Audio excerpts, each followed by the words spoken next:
Hello students, आज का मेरा जो टॉपिक मैंने लिया है that is from the heredity and evolution chapter, जिसमें सबसे इंपॉर्टेंट दो क्रॉस हैं। एक मोनो हाइब्रिड क्रॉस जो ग्रेगर जॉन मेंडल ने पी प्लांट्स पे किया था, और दूसरा भी उन्हीं का एक्सपेरिमेंट जो डाई हाइब्रिड क्रॉस कहलाता है। तो मैंने आज आपका एक्चुअली में जो टॉपिक चूज किया है वो मोनो हाइब्रिड क्रॉस है, जिसमें मैं आपको ये समझाने की कोशिश करूंगा कि डोमिनेंट ट्रेट्स और रिसेसिव ट्रेट्स एक्चुअली में क्या होते हैं। वही मोटिव था ग्रेगर जॉन मेंडल का, जो ये जानना चाहते थे कि इनहेरिटेंस ट्रेट्स आगे कैसे जाते हैं from one generation to another generation. तो लिटिल बिट्स आज सबसे पहले ग्रेगर जॉन मेंडल के बारे में जानते हैं। मैंने लिटिल बिट थोड़ी सी इंफॉर्मेशन के बारे में ये लिखी है कि Gregor John Mendel was born in 1822 and he died in 1884। इन्हें एक्चुअली में फादर ऑफ जेनेटिक्स भी कहा जाता है, और इन्होंने सबसे पहले इनहेरिटेंस लॉ को जानने के लिए simple sweet pea, garden pea, मटर के पौधे जो हम यूज करते हैं खाने में, उनको एक्सपेरिमेंटल बेस पर चुना। और उसके पीछे भी बहुत सारे लॉजिक्स थे कि उन्होंने उस प्लांट को ही चूज क्यों किया, क्योंकि वो और बहुत से भी पौधे चूज कर सकते थे, लेकिन फिर भी उन्होंने इसी प्लांट को चूज किया। तो there are certain reasons behind that on which थोड़ा सा जानते हैं क्या है ये pea plant, garden pea. This is botanical name is Pisum sativum, और वाई मैंने वर्ड लिखा है वाई, ये बहुत बड़ा वर्ड है वाई, इसका आंसर जानना बहुत जरूरी है। सबसे पहली बात कि इन पी प्लांट्स की लाइफ बहुत शॉर्ट है, एनुअल है, और हम उस शॉर्ट लाइफ में उनकी बहुत सारी जनरेशंस को देख सकते हैं। That mean Gregor John Mendel को यह मालूम था कि वो कम टाइम में ज्यादा जनरेशंस को देख सकते हैं और अपने एक्सपेरिमेंट को फॉरवर्ड कर सकते हैं। दूसरी बात करता है, ये प्लांट एक्चुअली बाइसेक्सुअल है। That mean male reproductive part and the female reproductive part are present on single flower, anther and stigma। आप समझ गए होंगे। इसमें सेल्फ पॉलिनेशन करना भी आसान है और क्रॉस पॉलिनेशन करना भी आसान काम है। दैट इज वाई, और जब क्रॉस पॉलिनेशन किया जाएगा तो दो अलग प्लांट्स लिए जाएंगे, और एक प्लांट के एंथर्स से पॉलन ग्रेन सेम स्टिग्मा पर ना गिरे, इसलिए उसके एंथर्स को रिमूव कर दिया जाता है बाय द आर्टिफिशियल टेक्निक, और इस टेक्निक को बोला जाता है इमास्कुलेशन। और उसके बाद जो हमें डिजायर्ड करेक्टर पॉलन ग्रेन्स चाहिए वो उस डिजायर्ड प्लांट के स्टिग्मा पर डाल दिए जाते हैं फॉर द फर्टिलाइजेशन। ठीक है। तीसरी बात, this plant was easy to maintain, to bring up, to grow up, low maintenance, cheap and even आसानी से ग्रो हो गया और हर जगह मिल रहा है। ये रीजन था। और एक रीजन और मैंने लिखा है, that is a contrasting characters.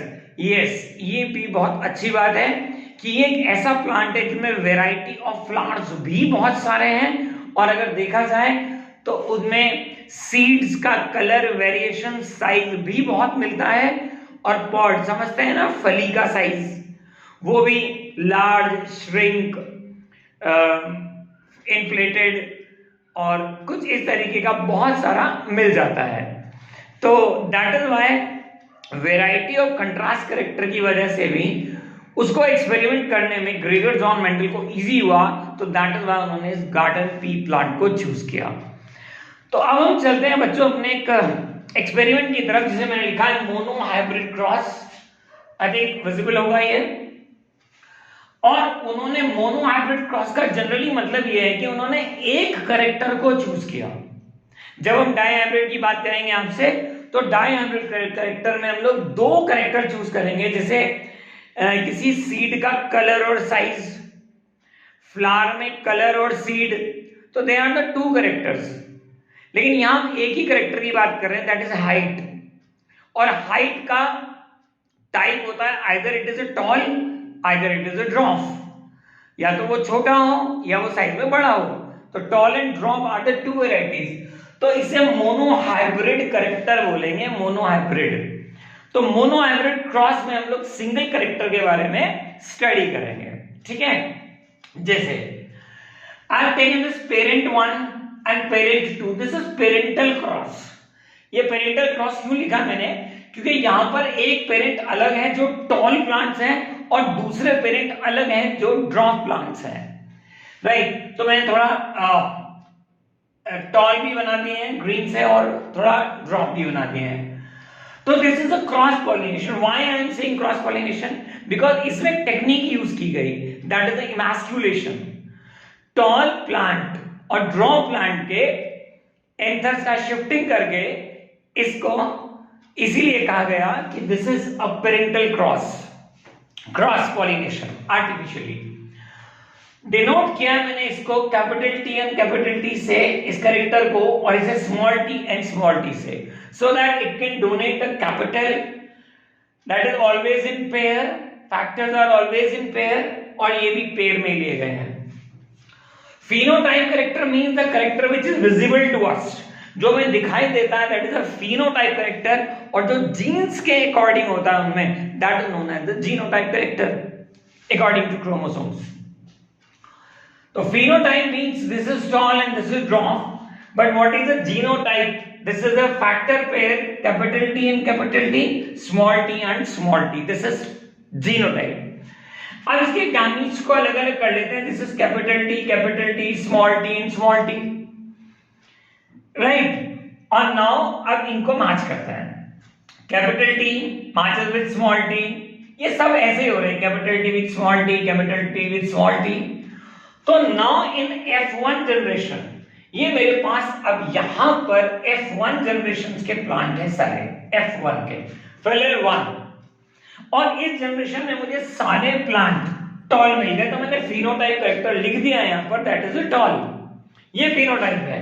और जीनोटाइप में दैट मींस इसके अंदर अब दोनों चीजें हैं, capital T and small T. और ग्रेगर जॉन मेंडल यही जानना चाहता था कि ये क्या हुआ जब उसने सारे टॉल प्लांट यूज किए और ड्रॉप यूज किए। दे वर प्योर, वो दोनों प्योर थे, लेकिन फिर भी उसे सारे F1 जनरेशन में टॉल प्लांट्स मिले। तो क्या हुआ उस कैरेक्टर का जो ड्रॉप था उसका क्या हुआ? सो उसे उस एक्सपेरिमेंट को फॉरवर्ड करना पड़ा ये देखने के लिए कि एक्चुअली में वो क्या हुआ। तब उसने क्या किया, उसने अब इन F1 जनरेशन के प्लांट्स को, यहां पर फिनोटाइप रेशियो भी 4:1 आ गई और जीनोटाइप रेशियो भी 4:0 आ गई, बिकॉज सारे प्लांट टॉल थे। Then he forwarded this experiment to F1 generation को ले लिया, बिकॉज सारे टॉल हैं, सारे टॉल प्लांट्स हैं। वी कैन से दैट के फिनोटाइप में टॉल है और जीनोटाइप में कैपिटल टी और स्मॉल टी है। अब इनके गैमीट्स हैं capital T, small T, capital T and small T. Now अब इनके बीच में सेल्फ पॉलिनेशन चल रहा है। अब हमने बाहर से कहीं से एमास्कुलेशन प्रोसेस को यूज नहीं किया, उन्हीं एंथर्स को उन्हीं के स्टिग्मा पर ही सेल्फ पॉलिनेशन में ले लिया। दैट मींस अब ये उन्हीं की जनरेशन आगे चल रही है। तो now what happened surprisingly, capital T matches with small T, ये capital T matches with small T, ये आ गया। When capital T matches with capital T तो ये आया, और small T match with small T तो ये आया। दैट मींस उसने क्या देखा कि यहां पर उसको फिनोटाइप रेशियो में 3:1 मिले। That means if 75% plants were there tall and 25% plants were there dwarf, तो दिस इज 3:1। बट अगर ये देखा जाए कि इनकी जीनोटाइप रेशियो क्या है, तो यहां पर ये 50% प्लांट एक्चुअली में क्या है, ये यहां पर हाइब्रिड प्लांट्स हैं। They have both the characters in them, capital T and small T, लेकिन यहां पर ये प्योर टॉल कैरेक्टर प्लांट्स हैं। इनकी जनरेशन जब आगे मूव हुई तो ये फाउंड दैट कि इसमें सब टॉल प्लांट्स हैं, प्योर टॉल प्लांट्स। और इनकी जनरेशन जब आगे मूव हो गई तो that is a pure drop plants, but इनकी जनरेशन में हाइब्रिड प्लांट्स हैं, टॉल भी और ड्रॉप भी। देन ही सेड दैट कि यहां पर करेक्टर डोमिनेट कर रहे हैं और करेक्टर रिसेसिव भी हैं। डोमिनेंट वो करेक्टर हैं जो सामने आ गए हैं और जो सप्रेस हुए हैं वो करेक्टर एक्चुअली में रिसेसिव करेक्टर हैं, जो उसने स्मॉल टी को बोला। दैट मीन्स उनके अंदर का करेक्टर जिस हार्मोन की वजह से उन पे काम कर रहा है उसमें एंजाइम बहुत बेटर तरीके से नहीं बन रहे हैं जो हार्मोन को लोकेट कर पा रहे हैं। दैट इज व्हाई वो करेक्टर कहां चला गया, हिडन करेक्टर में। एंड ही सेड दैट कि वो करेक्टर रिसेसिव है और जो सामने आ गया है वो करेक्टर, उसका नाम डोमिनेंट करेक्टर है। तो दैट इज व्हाई उसने उन्हें एक नाम दिया, said to be the law of dominance. Law of dominance का मतलब ये है कि एक करेक्टर ने दूसरे करेक्टर को सप्रेस कर दिया है और वो आगे आ गया है, बट उनकी प्योरिटी आगे की जनरेशन में शोन ऑन करती है। जैसे कि ये ड्रॉप करेक्टर आगे की जनरेशन में भी प्योरिटी के साथ आगे आ गया, टॉल भी प्योरिटी के साथ आगे आया, लेकिन उनमें से हाइब्रिड प्लांट्स भी आगे आए जो फिनोटाइपिकली देखने में कैसे थे, टॉल थे, लेकिन जीनोटाइप करेक्टर उनके अंदर कैपिटल टी और स्मॉल टी भी था, यानी कि that mean they were the hybrid plants, right. तो मुझे लगता है कि शायद ये टॉपिक लॉ ऑफ डोमिनेंस और मोनो हाइब्रिड क्रॉस का आप लोगों को शायद समझ में आ गया होगा। और अगर आपको समझ में आ गया है तो प्लीज इसे लाइक, शेयर और सब्सक्राइब करना बिल्कुल ना भूलें मेरे चैनल को, JK Arora, right. And my institute name is IPL, Institute for the Passionate Learners. Thank you very much.